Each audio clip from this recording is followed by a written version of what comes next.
And then we have to accept the fact that God loves every other living human being the same way that we are loved.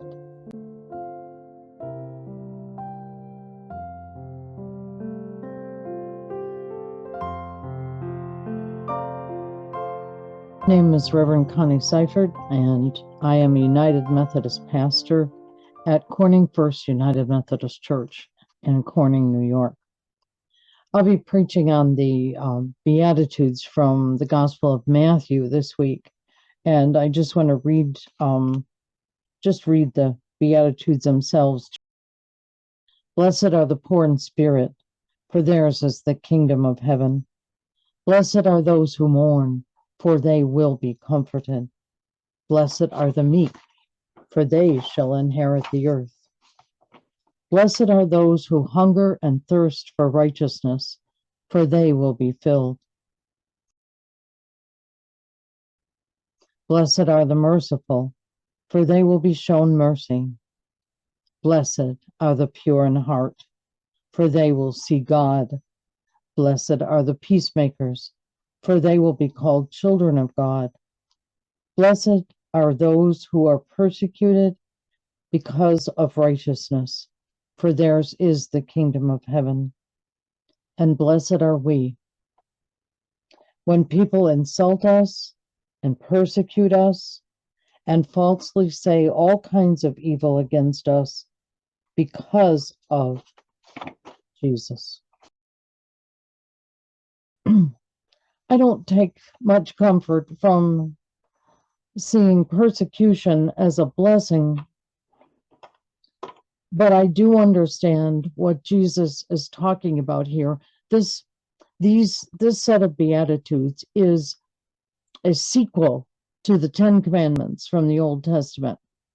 And instead of telling us, thou shalt or thou shalt not, it's about how we can be the best human beings we can be.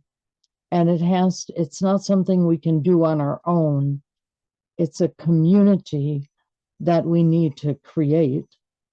And in honor of Black History Month, I'm focusing on the beloved community that Martin Luther King Jr.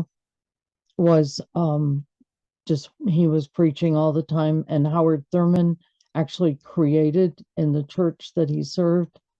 And it is not easy to create an actual beloved community, because in order to be that community, we have to first understand that we are loved by God, and then we have to accept the fact that God loves every other living human being the same way that we are loved.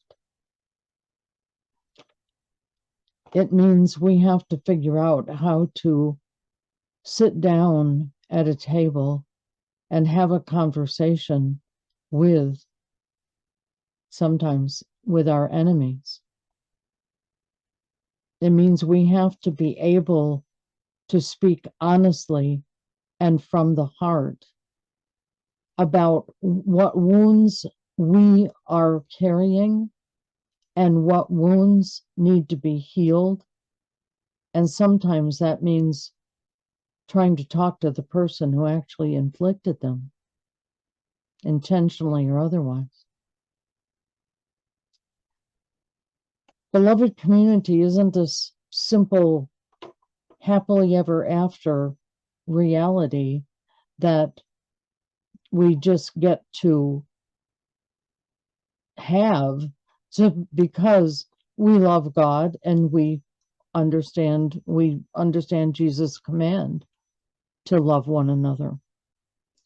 It is an enterprise that this world needs now more than at any other time. I mean, I guess there's always the need for this community, and it will always be with great difficulty, because we have to look at the painful mistakes of the past and the consequences that are still affecting us generations later, from things like the genocide of Native Americans, that whole concept of slavery, and the horrible things that were done.